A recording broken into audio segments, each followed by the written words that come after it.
Taking a long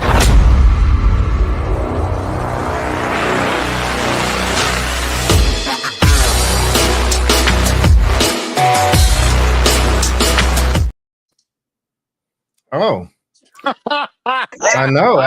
We're having some difficulties. I want our intro. You gonna play it? I just did it, but it's fine. It is what it is. Sure? I was like rocking. I just was getting it's set to automatic. I don't know why it stopped. It's a whole thing. But I don't know if what's up, David? Anyway, you got a piece of our intro. It'll be back working next week, hopefully. But they've updated the site, so it's a lot of new stuff.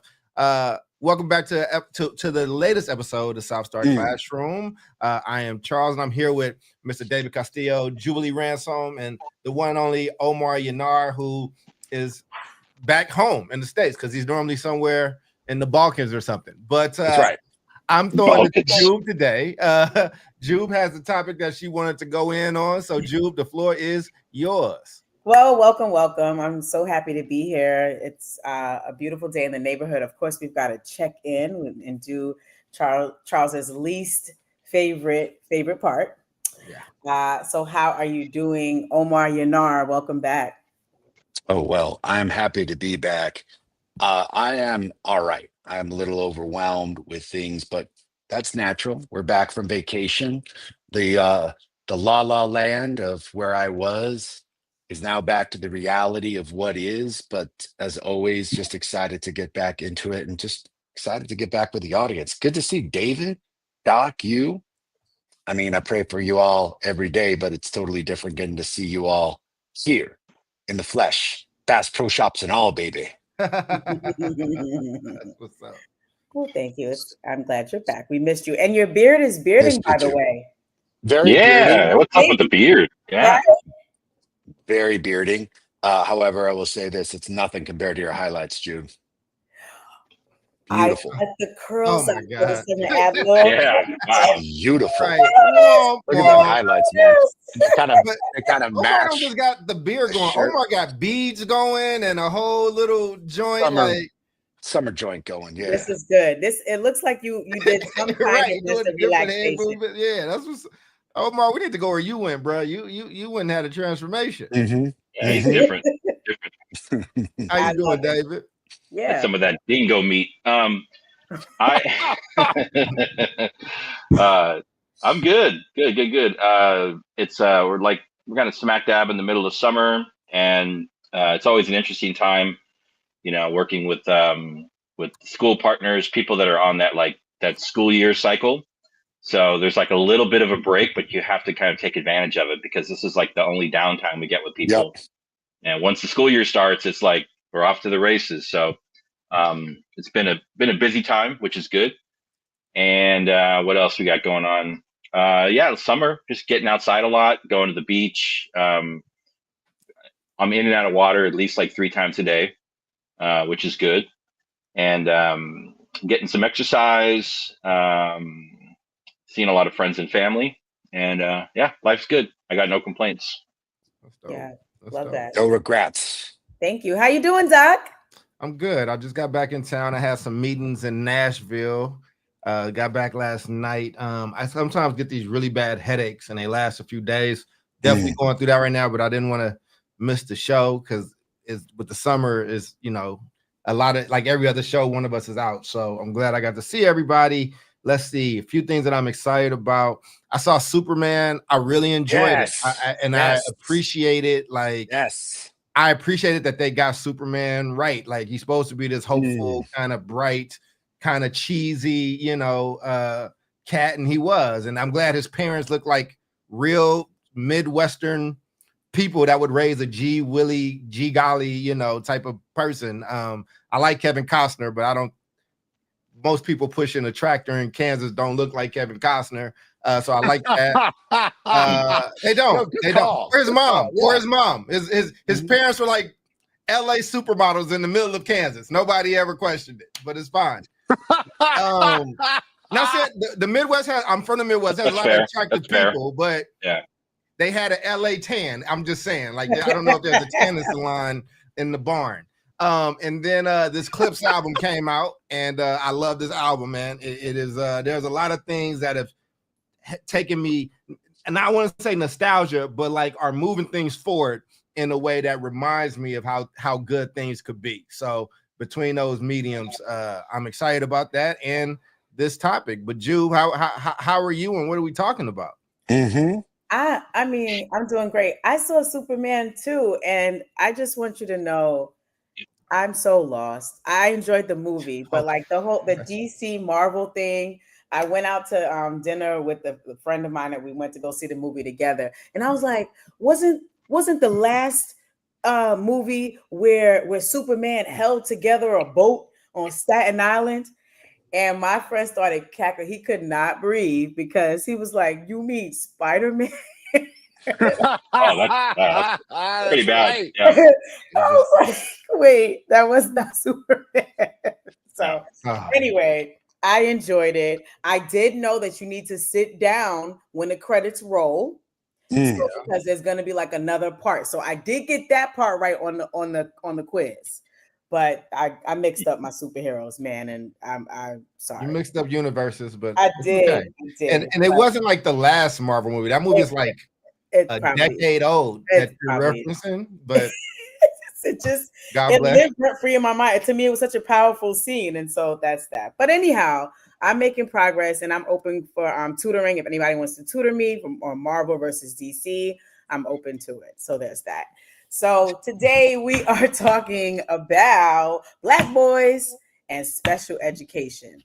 And so my daddy sent me a clip with Dr. Umar, and I watched it, and I thought, wow, this would be interesting if we talk about this a bit on the show. So today we're chatting about America's special education system, and how Black boys are possibly and proven to be misdiagnosed, overdiagnosed, diagnosed too soon. And these are based on some, implicit biases, systemic biases, and just want to share Dr. Umar's perspective on it, so that will launch our conversation. But we also will ensure that we have a conversation around solutions, right? So before we play that, I just want to share some stats real quick. So as it stands right now, you can leave it up. Keep going. Just go. Do your thing.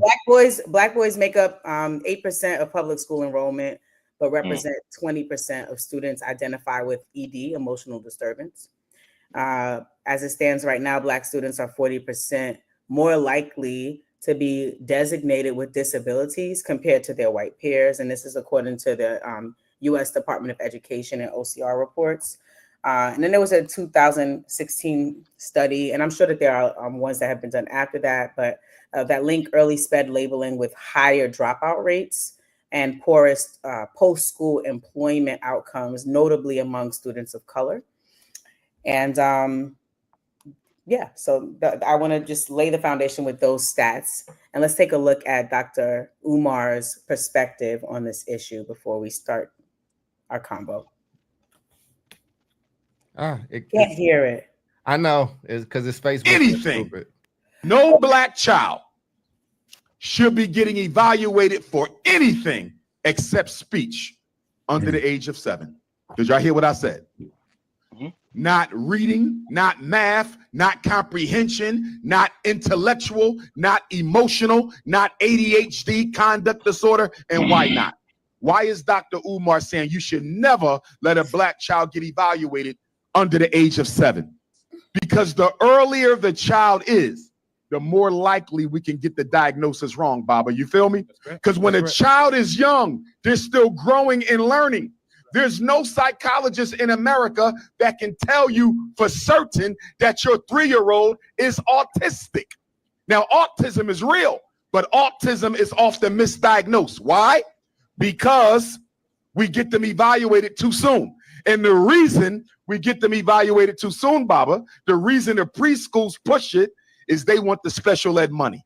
Did y'all hear me? They want the special ed money. They don't care about your child. They want the money. And since special ed begins at 3, if you silly enough to let them evaluate a 3-year-old, okay? They'll put them in special ed so they can get that money. A special ed child is worth, on average, twice as much as a regular child.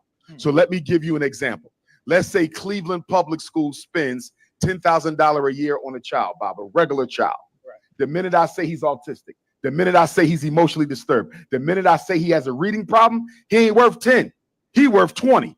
And they get the extra 10 every year. So if you put your second grader in special ed and they get an extra $10,000 a year, by the time he graduates from 12th grade, that's $100,000 extra for one.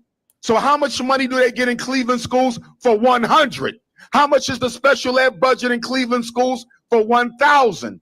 They are literally pimping our children in the name of miseducation. And the saddest thing is most of our children who have been determined to be learning disabled are not learning disabled. You know what their real problem is? Lazy disabled.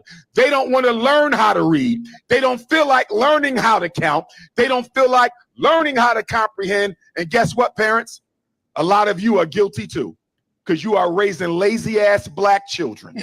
They do what they want when they feel like it. What is the #1 job of a black parent in America after you teach your child to love themselves?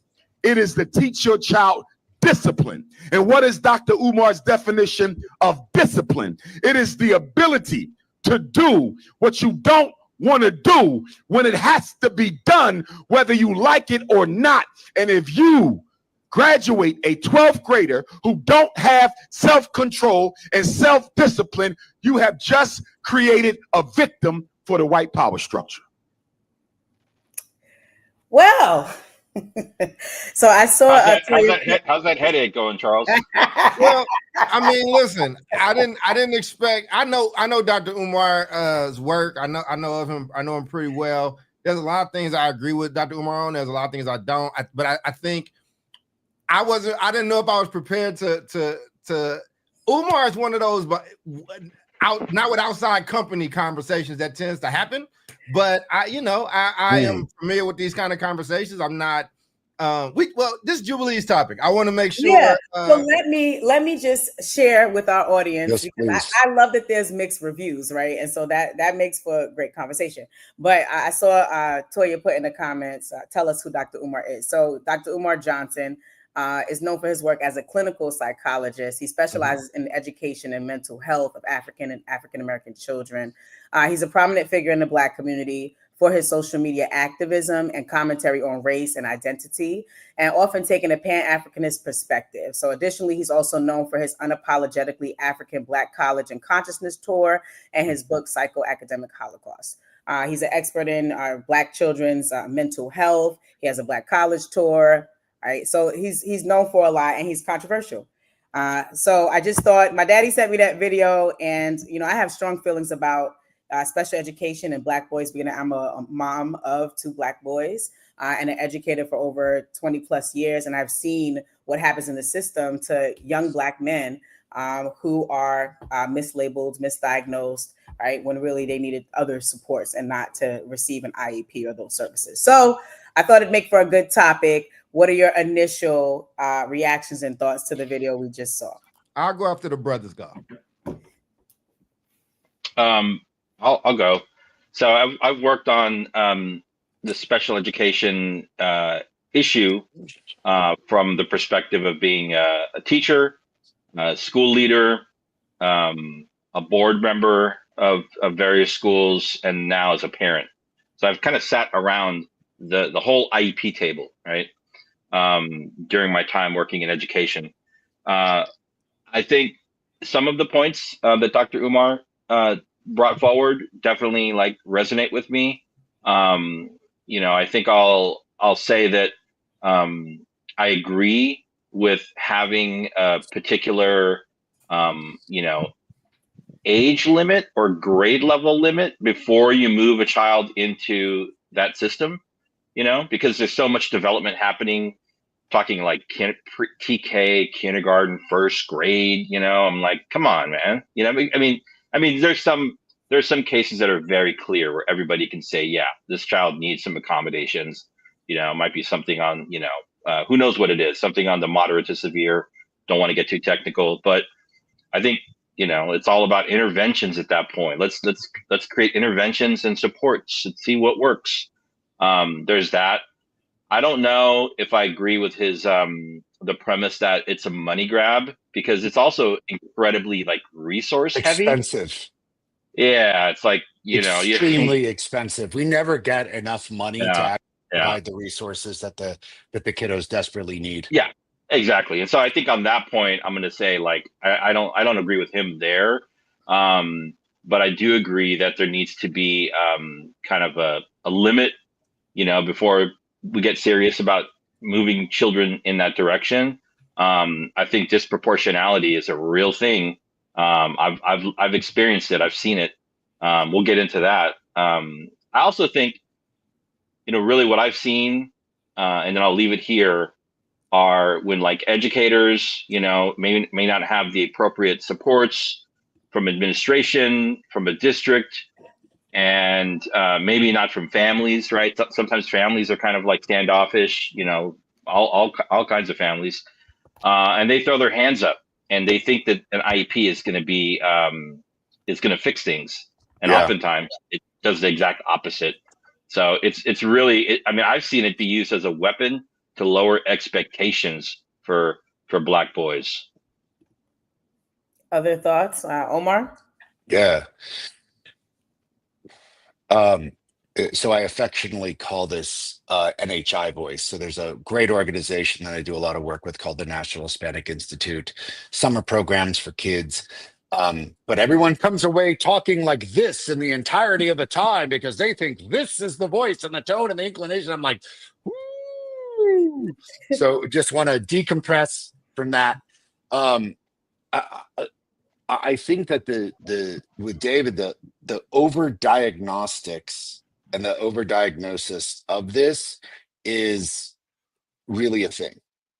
And Doc and I talk about this a lot. I feel like this is just another great example of the overcorrection. I'm a teacher. I don't understand the culture of this child. I don't understand where they're coming from. And this is normal behavior within that culture. And they're like, well, no, they're too rowdy, or they get up too much, or they walk around too much. And all of a sudden it becomes this like overcorrection situation.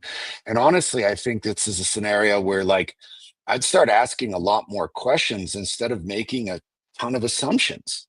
And it's like, yo, cool. Why don't we like talk with the parents and see what they feel, see what they want, see what they would recommend, because you've got these educators, I think, making too many pre-diagnostics on what's going on. And yeah, I think Dave's right. Like there's some elements of this is clearly a scenario that's obvious. But I also think that there's an diagnostician mentality right now of like, well, we don't know what to do, so let's just label it this. And David said it well. It's like, well, we got this IEP, so now it's going to get solved. And I'm like, and like one of the modifications I made in my classroom is like, hey, Quinlan, you get to get up and move around. And that was it. And and it was this like miracle situation in my classroom. They're like, what are you doing with Quinlan? Why is he getting straight A's? And I'm like, he's getting up and moving around. But I offer that to like 7 other kids of different different age, different gender, and different race, because that's just what they need, and it works out really well. Like it just gets into the point of I can see his anger in understanding the mislabeling of students. In Texas, it was a bit of the opposite scenario. People were underdiagnosing because they didn't want to provide the services for those students. They could just, hey man, we're going to sweep this kid underneath the rug and give this kid no attention, no services, and we have no legal obligation to do it. So I got to tell you, it's badass when I'm left here with more questions than I have statements from the comments. And it's something that I'm going to process a little bit. I'm glad I saw it. I don't necessarily agree with all of it. And I think that's a safe way of just being like, I don't know, dude, like, not too sure what perspective you're coming from, but it's a good conversation starter, that's for sure. I mean, it's gotten our audience sparked up, and I like that. Yeah. And that's and again, it's one of those things that kind of happen, that these are conversations that happen in the community, not necessarily in mixed. So when it's a mixed company, it's like you got to give a context. Dr. I Umar, love that context. Yeah. yeah, you got, so the context is, one, he knows his audience, and his audience, they're going to him like, yeah, this is the tenor, and this is the way we have those conversations. There are places where some people get very sensitive about how you say things, but some people is really tired of what's happening to their kids and are like, tell me what to do and let me know. And sometimes you need that type of language to stick. Two, I mean, actually, I didn't know we were, I knew we were doing it, but this book is always here. This is countering the conspiracy to destroy Black boys by Dr. Jawanza Kunjufu. Like, I've studied this book. This is one of my most written up books. One, because there's a lot of facts in there. And there is a lot of money to be made off of Black children being deficient, especially boys. You can break it down. I've told Chris over and over. Chris has this saying, Chris Stewart, he's been on the show. He was on the show a few weeks ago. That Black kids are the new cotton. And we did an analysis of the type of price that goes through it. And I know it firsthand, both as an educator and as a social worker and as somebody who was a healthcare, who was on the board of UCSF Benioff hospitals, right? Like the price tag that comes with these kids. And third, I was one of those kids.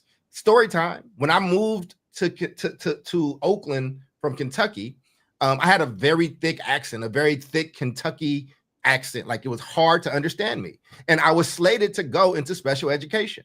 And the thing that saved me was on that Thursday, it was read aloud day. It was either Thursday or Tuesday. And I stood up and read. In Kentucky at the time, I don't know if it was just my school, the city, the state, but they were going so hard on reading that I was one of the best readers. My accent, I was a really good reader. And the next week I was in the GATE program.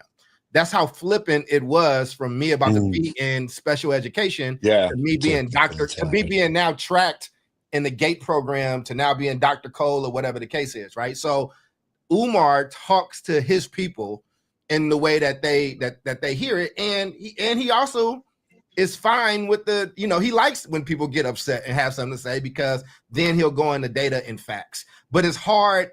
It's almost like, and I'm not comparing them at all. So I want to be very clear, because I don't want to disrespect either one of these men, but it's also like how I'm conscious of, if I'm talking about Tyler Perry in front of mixed company versus, like, it's very similar. In front of mixed company, I'm like, Tyler Perry built a studio and has made a bunch of Black millionaires out here. He's doing it, and he's doing it the way that a bunch of white people have done it, and they never had an issue. Behind closed doors, I'm like, with my own people, I don't want to watch that. I don't want to watch that movie. That movie's not for me. So, I had to break down the Umar-ness of it all, because one, if this is your first time seeing Dr. Umar, welcome. Yeah, there's a ton of clips. You can go down a really dope. I've seen him before. I know about him. Yeah, he's everywhere. And I didn't mean to be long-winded, but I know you asked for that context, Omar. But I do think. And again, you can get more upset at the delivery and the words, or we can really look at the over-indexing of where these Black boys are ending up. What is happening to them? What is going on? We did a show that had a dotted line connection to this, where about Black boys not going to college. And we watched the boy talk about how he's been treated his entire life. How he's been, a lot of my friends that are grown and successful now had to be in the classroom at the end of that hallway. And again, there are kids with special needs, kids on the spectrum, kids that need these resources, and many of those Black boys do not. And what I think he's saying is what I say in the agentic Black parent, just in a different tenor. Don't put all your trust or give up all your power to a school system that has shown you over and over that it doesn't have your best, the best for you in mind, right? Like, when a school is afraid of your child, you probably shouldn't be wanting them diagnosing your child. And I think, and you might want to bring somebody outside that has this expertise that stands to gain nothing, that can actually be, there to help you. So, I mean, it can be a touchy subject. But Umar, that's why Umar is Dr. Umar and I'm Charles, right? Like, that's why he's so big, because he courts that. He wants you to get rattled so then he can break down some other things. So, and he's a child psychologist. Yeah.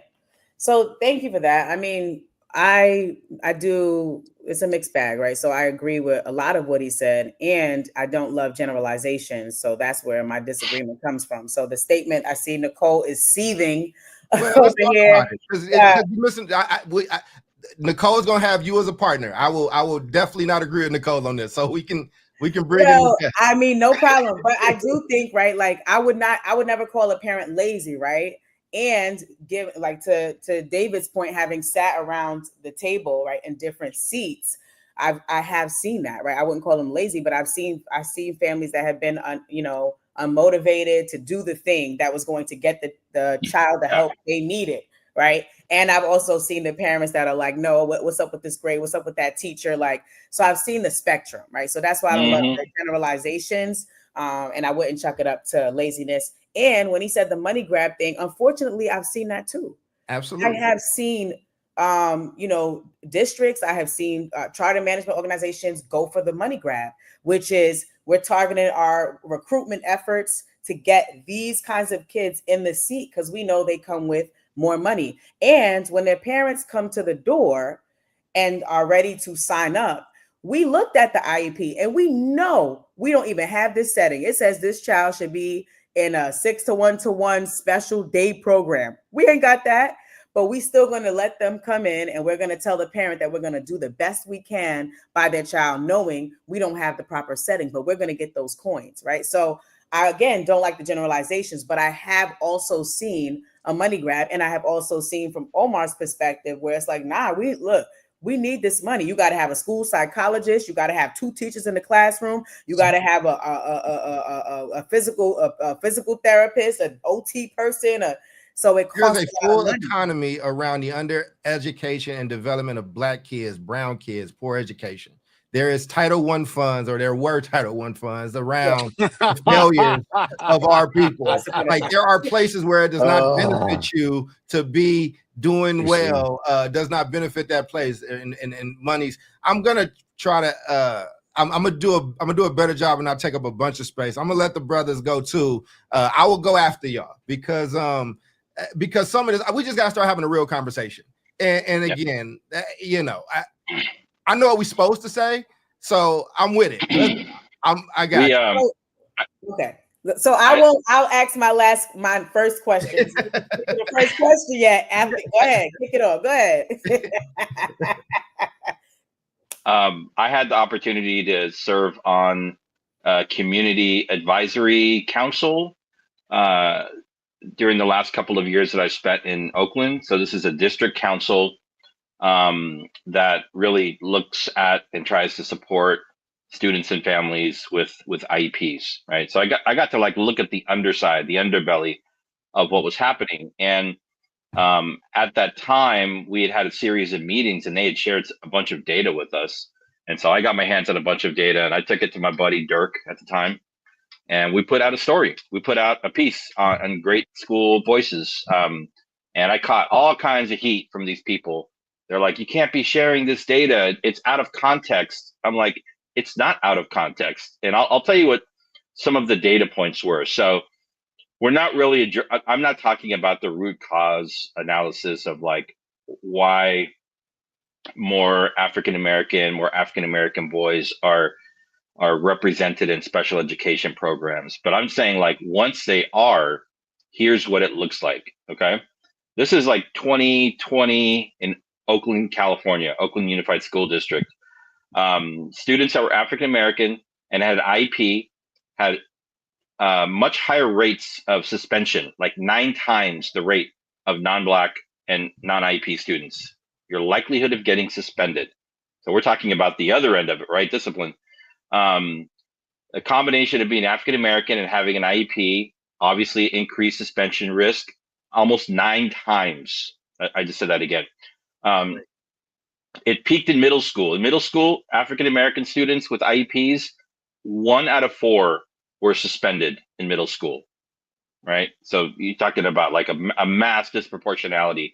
You add on top of it, African-American, male, IEP, and then you add another indicator onto that being low income, and it compounds it. Like you qualify for free and reduced lunch, the effect is even greater, working Check all against those. Black boys and Black girls, right? David, don't lose your spot, but I want to ask you a question as you Yeah. continue to go. And when that Black boy gets the second suspension, what does the data then say he is more susceptible to in his life? Expulsion and dropout, which Jail. means his chances crime. of going to Yeah. jail grows tenfold, and It's crazy. him dying early of unnatural causes also rises. Yep. And that's what the data tells us. So this is why this is such an issue. You're talking about, I mean, the school to prison pipeline really starts with the early diagnosis of disproportionate number of Black boys and Black girls into special education programs. It's really like their first encounter with the quote unquote system, right? You got a case manager, right? All this stuff. The last thing I'll share here is I think it's important to note when we talk about IEPs and special education, like you can have a diagnosis from a doctor, you could have Down syndrome, you could have multiple sclerosis or something that's like physical limiting, right? Where you're like in a wheelchair or you have a walker. Most of these cases in this one ecosystem of Oakland, and it's probably similar to others, had nothing to do with those things. They were classified under what we call emotional disturbance. Yeah. I mean, come on, that's like, emotional disturbance is like pretty freaking open. And then also other health impairments. That's where you kind of find like the ADHDs and all that stuff live. So it's all very like non-scientific, and it's prone to human error and bias. I'm going to stop there. Mm-hmm. Yeah. Other thoughts? I would just say that the emotional disturbance component, just coming from the sector and kind of understanding a little bit of what's behind that, it's not just a catch-all, it is your loophole, really, because what you can start doing is creating this catalog of events and then say this person is unsafe, this person is not safe to be around other students, and therefore we either push this student into a resource class where they're not around anywhere else, which is just so unbelievably unhealthy. And look, like I've dealt with ED students before, and I mean truly ED. Like these kids are violent from the very beginning. We're biting people, throwing massive tantrums. It's typically a spectral question, and the ability to just throw students into this category allows for an amazing amount of leniency, both in the discipline of that student, and then ultimately the exclusivity of that student. And you usually have to, in special education terms, have to demonstrate that an action is not the manifestation of their disability, which is a fancy way of saying, hey, this kid has this diagnostic, and let's just say it's speech. Well, if the kid acts violently, that is not a manifestation of their special education requirement, because their special education requirement is speech. Therefore, we could move in a certain way with discipline. So I'm finding that this happens disproportionately to low-income kids, Black kids, brown kids, and the leniency for kids that are white and upper class is quite magnificent, that I've seen in school districts, particularly in a place like Austin, where I'm like, holy crap, you guys are doing some massive misdiagnostics here. And it's really just out of a place of like, well, they're no experts, and the cultural bias is huge. But you want to, Toya, you want me to answer the question about classroom management? Yeah, I mean, the simple way of saying it is that, like, There is such a thing as stations in a classroom where I have kids moving around every 15 minutes into different stations to reignite the attention span. But ultimately, when students all realize that there's a community of learners and some students need one thing and other students need other, and students feel as if their individual needs are being taken care of and see that other students' individual needs are being taken care of, I basically created both individualized learning and a community where everyone is understanding of each other and what they need. Classroom management isn't about everybody sitting down and being quiet. In fact, I think that's terrible management. Sitting kids in rows, that's some old school Hitler shit. That is where exceptional teachers can really play with the climate of the classroom and have a lot of things going on. And ultimately it boils down to, are the students being productive and are they doing work? Difficult to describe in a short blurb, but let's just say that I had teachers and administrators, not only from the entirety of the district, but from districts all across the state of Texas coming into my classroom to see what I was doing. And I'm like, this is not rocket science, people. This is just kids having the ability to be kids in a classroom and not having to conform to old school ways of sitting down and shutting up. But I can expand more on that later. But I mean, this gets into the special ed conversation of like, I don't know how to handle this kid, so we're going to diagnose this kid this way. And it's like, whoa. Yeah, that gets me to Charles, do you want to make your point before I ask? I definitely do. I definitely do. Right. I will say this. I think when I say we got to have a real conversation, like all of us have been in some type of leadership position in education. We know how to talk to people. You're probably not going to call your kids lazy or their parents lazy.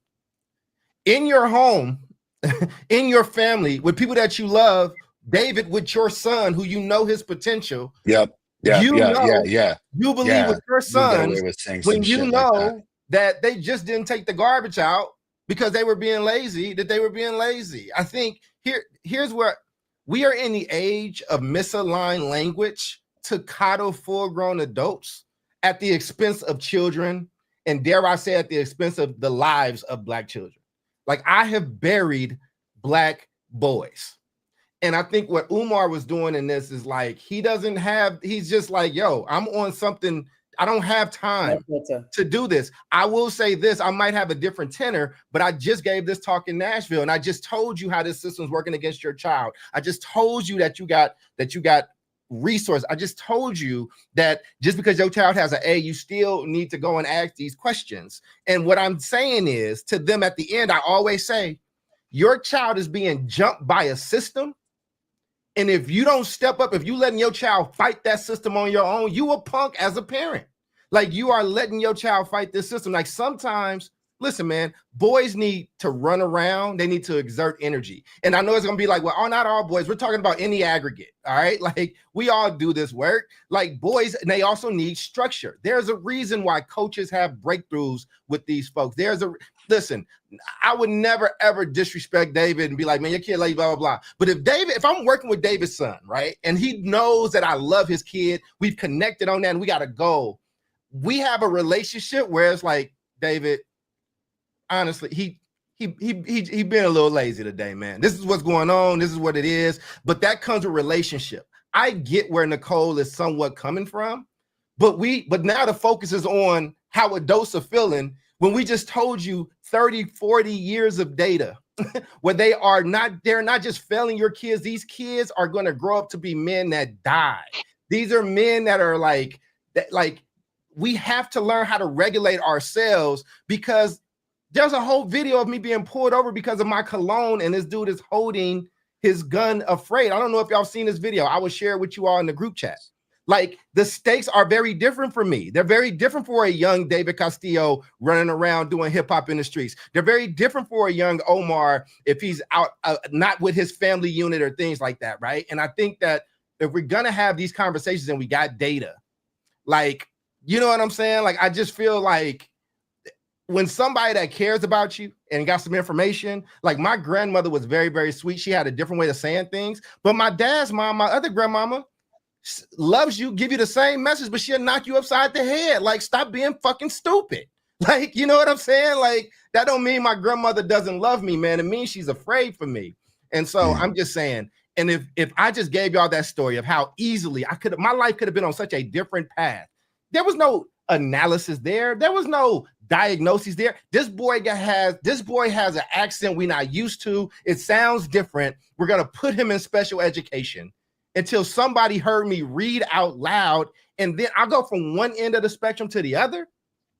Like my life would be significantly different if that's the case, and nobody's fighting for me. But if a parent gets mad because you use harsh language, then damn, I'm glad that a defenseless child gotta have more gumption and balls, man, to like stand up out here when we just show you every week that this system is not as thoughtful as it can be. We've shown you over and over, and this is why when we had those Trump topics, I hate that dude, but I'm like, we gotta stop acting like this thing was just working all Jiminy Cricket is sweet. You feel me? Like, so I know I went off on a tangent, but that's what the show is for. You know what I'm saying? And I was that close. I was that close, and that's why I do the work I do. That's why I speak the way that I do. That's why I go into the neighborhoods that I do, because these kids are on their own. And if you a parent that leave your kid out there on their own because you trust this system, then I could think of some names for you too. Well, you got me over here thinking it's nothing special about special education. I'm trying to hold on to all my thoughts so I can, run the show. Seriously, like I don't have data, so I ain't gonna put it out there, but maybe I do have some data. It's just not, proven data. But in my experience, like I haven't seen special ed do much of anything. And again, I won't make generalizations, right? But I have seen, to your point, Charles, teachers that care, teachers that are willing to do something differently, see differently, listen differently, change the trajectory of a kid's life, more than what was written on that little IEP that most of the teachers a lot of times don't even take the time to read that joint and see what it says, or even take the time to implement whatever it says, right? So, all right. So our first question is, hey, shit, we barely get to the first question. God dang, man, we're doing well today. Yeah. So why? I want to get to the why. Why? Right. And then I hope we can use our last couple of minutes to talk about some solutions. Right. So humor me with this. Right. So why are Black boys more frequently referred to SPED? How do implicit bias, trauma, cultural norms, and racism, how do they shape early referral trends? So let's just get to the why. Why? Let's see. It's a racist society. Black boys are undervalued in society. We don't, like, the same way with Black girls or Black kids, they're viewed as older than what they actually are. They're always the subject of like these unconscious bias tests, where it's like, hey, look, here's a group of kids, point to the one that's having bad behaviors, and none of the kids are having issues, but the Black boy has all kind of marks and he's doing something wrong, right? Or like, oh, here's another one. I'm just afraid of your fucking child. I went to David. I got called to Lafayette one day. It's an elementary school that I went to when I was in the C-suite. They had a fucking first grader in handcuffs. A first grader in handcuffs. And David, I know you've heard stories of this type of stuff before, right? Oh yeah, yeah. I mean, let me just keep it going for. I'll land my plane there. Yeah, I mean, keep it going. I agree. And I think what that looks like in my world, in my experiences, simple things that a Black child will do are suddenly criminalized, or they are problematic when it's just him being a kid, And that's why I am the advocate that I am for my sons, because it's like, but was he really doing something wrong, or you just were annoyed, So a Black kid is in class that's fidgety, right? And instead of trying to figure out how to get him to self-regulate, it's suddenly he lacks self-control. He needs an IEP. He needs to be evaluated, right? Nobody ever thinks, well, is the teacher boring as hell? Like, are there any other outliers or factors that are influencing and how this child is experiencing his environment, how this child is learning, how this child is accessing material? And I'll never forget, I had one student. He annoyed me because he wouldn't sit down on his chair. Like, he would always kneel in his chair. And it was like my first or second year teaching. So I was still learning. And one day I realized he was kneeling, but instead of going around the classroom and picking with kids and trying to fight, he was doing my writing. So in that moment, I learned, well, if he's just kneeling, but he's doing the work, Why? Yeah. Like, and he's not fighting with the kids today and fight until he gets a nosebleed. Like, why don't I just leave him alone? So I stopped nagging him. I'm like, go ahead, boy, go ahead and do my work, do my writing, so I can help you get better with that. And a few years ago, I ran into that same kid in the park. That baby got a master's degree, okay? And he was in my 3rd grade class, right? So for me, it's never been special education that's been saving our kids. It's been educators that care, and hopefully those that look like us, that care, that put in the work to not see our children as problematic, right? Lacking self-control or all these other issues, behavior problems, emotionally disturbed, all these labels. And it's like, no, I see the potential in you. I'm gonna speak to you. I'm gonna hold you at a high standard, right? You are able to do these things. You are able to write. You are able to read. And even if you struggle, I'm gonna walk with you side by side and help you get from point A to point B. And Right. I'm And gonna hold you accountable when you're not giving me your all. And like I said, I know I'm working to regulate myself the way I started out this show. I want to answer Alonzo before this show is over, though, because these problems are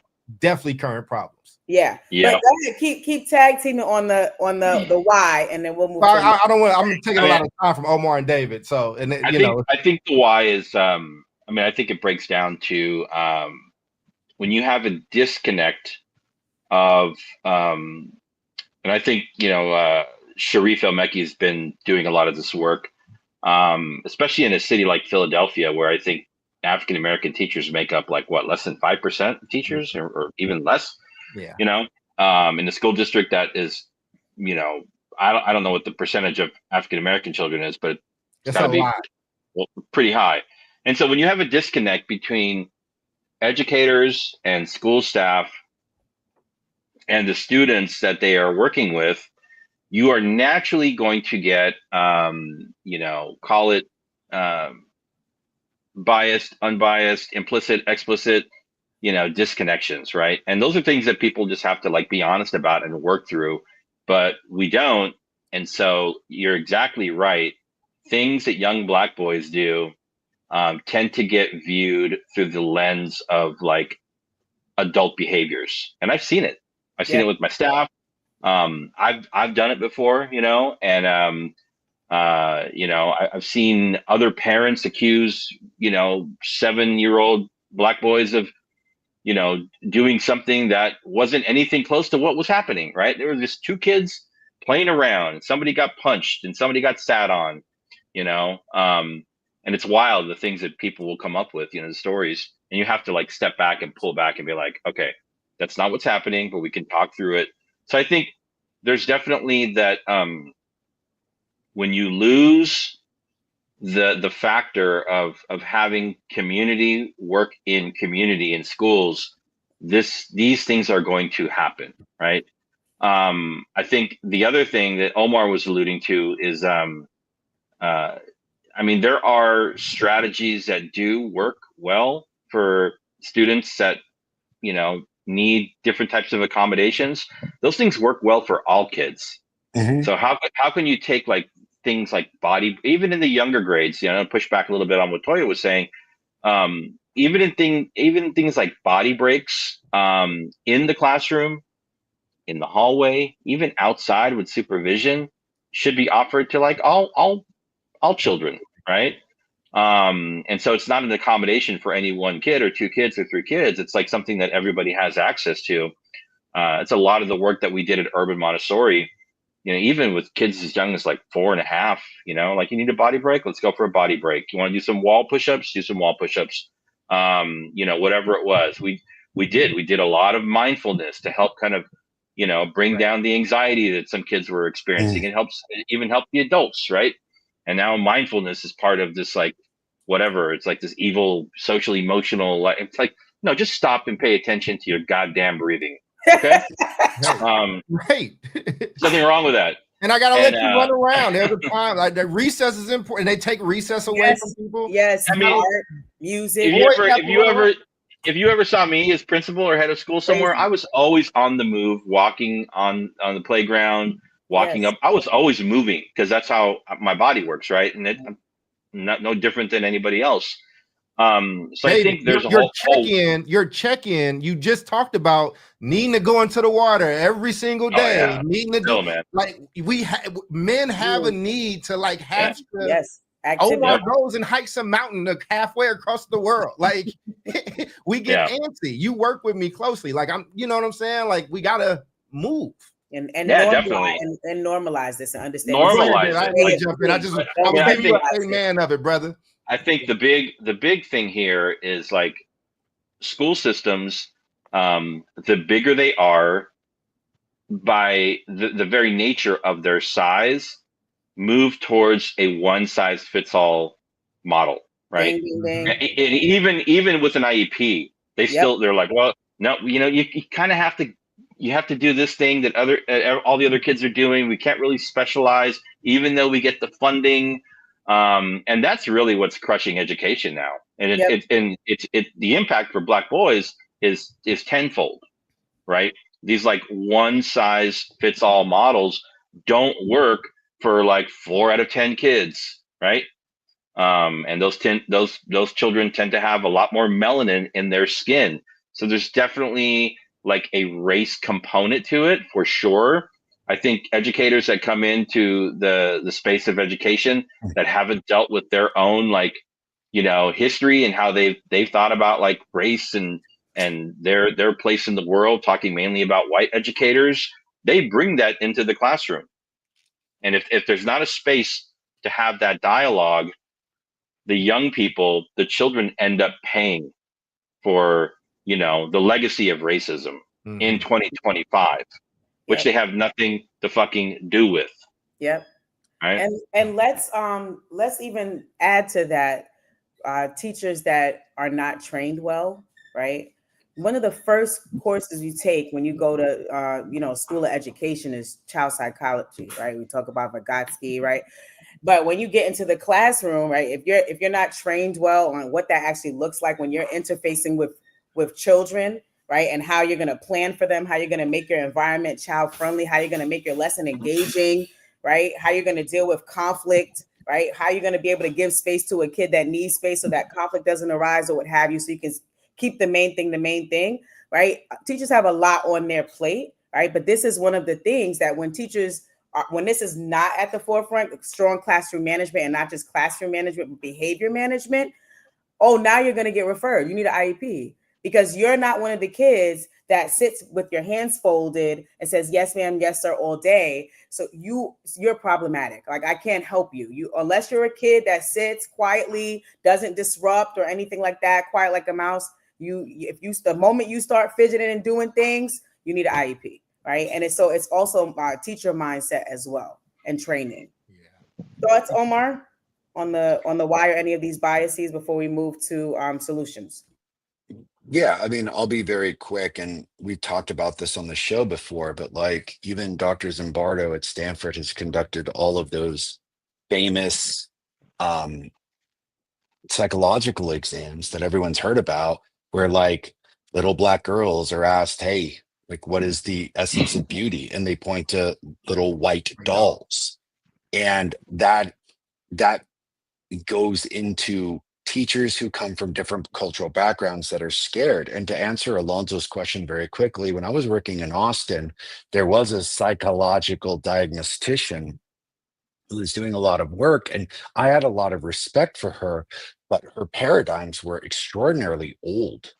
And she was working under old psychological parameters that, I mean, for Christ's sakes, man, psychology in and of itself is not only an ever increasing art and somewhat science, but it's getting coupled with neurology at this point because the study of the brain and brain activity is showing to be significantly more productive than just psychology. But I had to push back immensely because she would be like, this child is doing this, that, and the other. And I'm like, under what circumstances, under what paradigms? Like, why aren't you diagnosing the white kids this way? And she and I had some like big grapples with this. And my principal was like completely behind me because I'm like, you're making assessments based, and as Alonso very eloquently said, on very old parameters that aren't coming from anything relevant and new. And she, like, to I know I sound ridiculous when I say this. Trust me, it sounds fucking dumb. But she's like, well, where the hell do you get off saying this? And I'm like, fucking Stanford child psychology. We just studied this. Like, I studied the very the very levels of misdiagnosis that you are literally implementing on kids right now. And like, I got put here to be right in front of you to not allow this shit. And she and I had some very fruitful conversations. And she actually wound up like doing a shitload of continuing ed and adapting and thanking me profusely for being like, shit, like it took someone to kind of point this shit out. You're right. This is 20 years ago. And I'm like, yeah. So why? Some old school ass paradigms. And those people ain't black or brown. And they're not asking the right questions. And like that, it's just as simple as that. And sometimes even when they are black and brown, they you know what I'm saying? Like you still listen, man. I think you know the answer lines those questions. These things are definitely still happening. If you go watch Cooley High, the same issues that were in Cooley High are still issues that were happening in Nashville when I just visited this weekend, or that were happening in Memphis when I was there a few weeks ago, or were happening in Oakland when I was there a month ago, or what happened. You know what I'm saying? Like these things, it's because like we can dismiss all these groups, but you would be lucky. I know Omar. I know Omar runs a school. I know he knows the language. I know he is like a caring, thoughtful person. And then I know if one of his favorite students that he's watched be in that school for 6, 7, 8 years, who he knows his potential, knows who he is, sees him being a jackass, will pull him into his office, close the door, and have a very different conversation. Schools need both types of energy. And I think that there's an over-feminization of education, and it's hurting boys. And I think that and it's not that I don't think people are doing it intentionally, but you need both. You need a nurturer in that space that is thinking about those things. But there's a reason why coaches on campus tend to walk and have a different bravado about themselves. Or when something's happening, every time in my school, if they didn't have the SRO, you know, they go get the football coach. Like, come talk to such and such, right? When you build that relationship with parents too, my parents, you know, when you build with good parents, you can call and those good parents will be like, oh, he's not living up to his potential. Then, hey man, what do we need to do? How do we do this? Like, let's come up with a game plan. But the way this started out, and I'm glad you showed the video. Like I said, I need to prepare myself a little bit more because it's mixed company, but there are places where these conversations do need to happen in this way. David Castillo is one of the kindest, nicest, most gentle people. I'm not mixed, man. I'm 100% Chicano. What are you talking about, bro? I'm Mexican saying, American. let me tell you, I bet you when it's somebody David cares about, whether it's his family, whether it's his son, whether if it was my son, if it was Jube's, if he saw, there are times where he got to close the door and be like, hey man, hey, yo, we can do better. And I think we think so lowly of these black boys. We think so lowly of their parents, and we think so lowly of their community and their psyche that we overdo these things, and it's disrespectful. It's coddling or your fear, but whatever it is the same place we started as where we end. We're doing things that make college degreed adults feel more comfortable than we are treating and serving and educating young kids. And we have 50, 60, 80, 100 years of data that shows what has happened to these boys. Yes. At some point, you can't just be like, well, let's try it. No, man, y'all are fucking up. You need to stop trusting these people. Like, don't send your kid in there by himself. Like, you know, he needs your help in fighting that, man, because there's a system that is beating up your child. And if you leave that child to fight alone, bro, then use a sucker. I'm sorry. Listen, I use a sucker. I haven't heard sucker in a few weeks. Thank you for that, Charles. You're very welcome. Yeah, I mean, I really, we're at almost at time. It's because you picked a hell of a topic. Yay! Yeah. You see how you got to do the soft with the you know, it's yes. I mean, we might need a part 2. I just but you got me all riled up, Charles, with all of you in your own way. But I'm back to the power of a good teacher, of a strong teacher who cares. And that might actually matter more than your color, right? And I know that the research says, hey, if you got a teacher that looks like you're more prone to, success.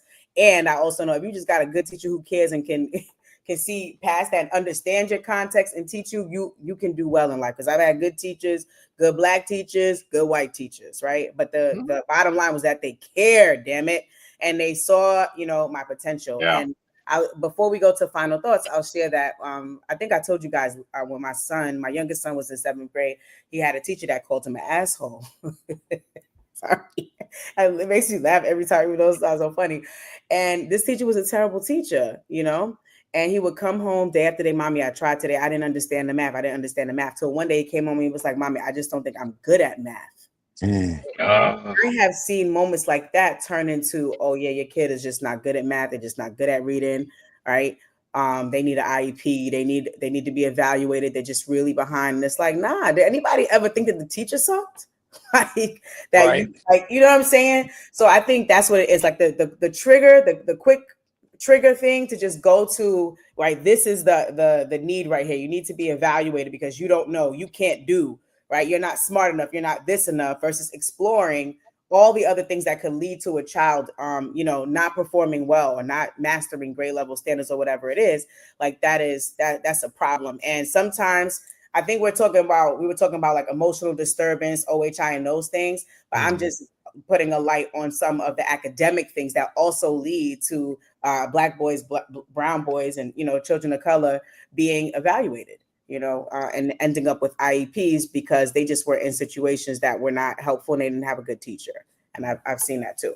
All right. So for final thoughts, we're at 7:01. What practices, this is 2 questions, pick whatever you want, but make it your final thought. What practices can reduce mislabeling, misdiagnosis, right? And how can parents and caregivers advocate effectively? And I'm throwing it to you, David. Wow. I'm going to break the rules because I wrote out some thoughts for final thoughts. Oh, It go for it. It might touch on it. So I think for one, like if a child needs an IEP and that's done through a rigorous process that involves families and educators and support staff and specialists, and everybody around the table is in agreement, right? You're not trying to force a signature here, then that is what it is. I think the next thing is you have to honor what is written into that IEP, because oftentimes we see IEP meetings happen and then there's zero communication with families about accommodations and supports. It's like we got this document and then boom, nothing happens, right? And so making sure that the communication with families is ongoing is super critical. Number 2, I think districts and charter organizations need to, be transparent about their data. And when they have, very clear trends of disproportionality with, different subgroups, we're talking about African-American boys today, because it's probably, the greatest outlier.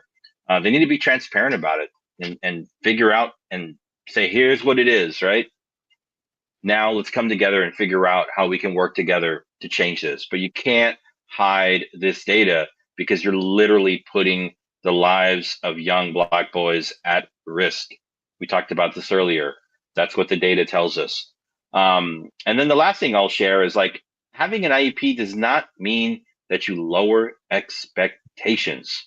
The academic expectation needs to be like where it needs to be, and it needs to be focused on growth, proficiency. We're talking about, we've just had a national reckoning with the science of reading, right?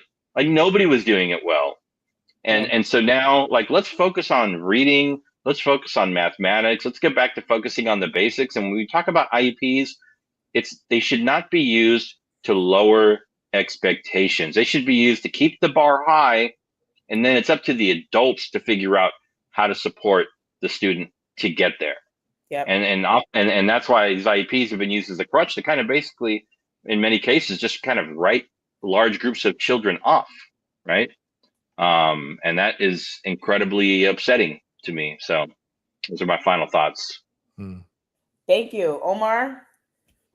Yeah, I mean, I think I'll be short and answer a question that Nicole asked earlier, which Sure. is, can schools just do a diagnostic without the support of the parents? The answer is no, but oftentimes They do it all the time. parents get convinced, cajoled. Man, I mean, yeah, it's bad. It's really bad. And then they inherently make the parents question and wonder if this is what's best for the kid. They make it sound very persuasive. So yeah, you have to have the parents' permission, but there's not enough discussion about what the options are and what would be best for the student, as opposed to, I'm just going to convince you of what we think is best for the kid, as opposed to being an honest, open dialogue with the parent about what should be happening. And I think while I have to learn a lot about Dr. is it Umar? Yeah. I would say that one thing that I did agree with him is, like, I'm working a lot with middle school and high school students. That's my paradigm. I mean, diagnosing a 4-year-old or a 5-year-old or a 7-year-old, that is nuts. 3-year-old. That's it. That's just nuts to me. That's insane. So yeah, dude. that perspective, I would completely agree with him on. And I'm like, we're putting 3-year-olds through these systems where parents may not have all the information that they need. And I get a lot of phone calls from parents being like, share with me this process, share me what this looks like, so that they get well informed. But those parents are also educated themselves. So imagine, our parents who are still trying to understand this system, who may have gotten a 6th, 7th, 8th grade education and hoping for their best for their kids, and get wildly convinced of something. Instead of being spoken with, they're being spoken at. And I think that's such a perfect paradigm for this whole special education situation. Is, let me talk at your child, let me diagnose your child, let me throw your child into this particular spectrum, and not speak with the parents, speak with the child, have a more concrete understanding. And I'm going to agree 100% with Jubilee. I'm like, in my experience, half, if not 3/4 of the time, it's like, this teacher just sucks. And if you make some minor modifications to how this is being done, you don't need any of these like labels or paradigms. You just need an enthusiastic teacher that's differentiating instruction. And I wish we had a lot more of that. Yeah. Yeah, tell me the question you want us to answer again. I might have my final thought, but answer your question too. You want to do both? I mean, what you had a question? No, go for it. Just speak. Okay, well, we can do it again. I think, and again, Umar was talking about black kids, but I think this is across the board. Let's take the race off of it. Let's take even your class level off of it. Like, some of my best friends, like David is a great educator. My friend Brian Stanley was the president of the Oakland Education Fund, and they both going through hell with their sons in these schools. And if it's difficult for them and these people that are very smart, that know how the system works, that knows the language, that has the resources, both of these people were married, they had their wives, and in Brian's case, his wife is also a teacher. And Brian, if y'all don't know him, Brian is also very, very big, and his very gentle, and Brian is the kindest, sweetest dude, David can attest, and his son is the same. And I watched them put this boy through the ringer just because he's a big black boy, and he has to go up and fight. So why do you think, anybody watching this or listening, that you don't have to be involved and engaged? Listen, verify. If we telling you over and over that this refrigerator is broken, and you keep putting milk in that refrigerator and feeding it to your baby, you got to start wondering why they're sick. Like, at some point, man, like, I'm not saying you got to pull your kid out. All I'm saying is be involved, ask questions, get somebody on the outside. What if I ain't got resources? Go find them. Like, this is your child. Like, listen, man, again, I get it. And I'm saying this as somebody who was abjectly broke, like poverty, 4 shelters, like, and you can still go to a free ass library with free ass resources and ask questions. It's your child. Don't make your child fight a system by his or herself. Ask questions. That you're not going to get it right every time, but like, stop worrying about you. Stop worrying about how you're going to feel. Deal with your own trauma. I know the school might have sucked for you, But that don't mean you leave your child to fend for themselves, man. Trauma is not an excuse to leave your kids out to wolves. Yeah. Yep. Like, get over it. I'm sick of this 2025 language shit, man. People are fighting for their lives, yo. These kids are fighting for their lives. And like, you have to like be in that fight with them. You might still lose, but damn it, let the devil know he was in a fight. Like, you know what I'm saying? Like, I don't know, man. And I think this hits me in a different way. One, I have this crazy headache from, I just get them in there bad, but I'm glad I'm here. I just took some leave, but I'm glad we're here because I just was in different parts of the country with different accents, different people with different types of money they make, and it's the same problems. This shit is not on accident. It's just not on accident. David tried to just run a good school, and the union tried to take him out. Like Omar tries to run a good school or run for office, and the union takes him out. You would think they was trying to sell dope. They just trying to make sure kids are getting a good education. There's something larger at play. Straight up, what I'm saying. Straight up. And you got 4 people with a lot of resources, and all of us have our own trauma stories about school, education, parenting, all the way to being a student. And you know what? Get the fuck over it. Like, deal with it. But because you're dealing with that, you're not gonna be there for your kid. You out your mind. And if that's the reason why, and if that's the excuse you give me for why I gotta bury another kid, then yeah, you are a sucker or lazy or whatever other pejorative term. Because I care more about that child than using the right language with a grown ass adult. Yeah, thank you for that. So, my charge is to teachers and leaders, and from a mother perspective of having 2 young Black men that are in school, and I know that life for them could look totally different without an advocate or someone who understands them. But I also think that teachers can take up space in that way too, in terms of trying to understand who they are teaching. I think that's a big part of the problem, right? Getting to know the students that are in front of you, building relationships, that still works. That still makes a difference. When I reflect back to my own leadership experience, I had students coming in my office, literally turning my office upside down. My desk, my computer, right? I have been kicked with a pair of Timbs. I have been bitten. I have been spat on, right? Like, I have had to break up students while being pregnant, right? Like, I've done all the things, right? And yet and still, some kind of way, right, we were still able to provide a high quality education. It was very tumultuous and treacherous, and it was all the things, right? But what ended up happening after we continued to build relationships and set the standard, to David's point, and keep it high, right? Because this is our school and this is the way we do things here, is that the behaviors that they would exhibit, because they're going to still go out and try to fight whatever. The kids are in gangs there and this and that.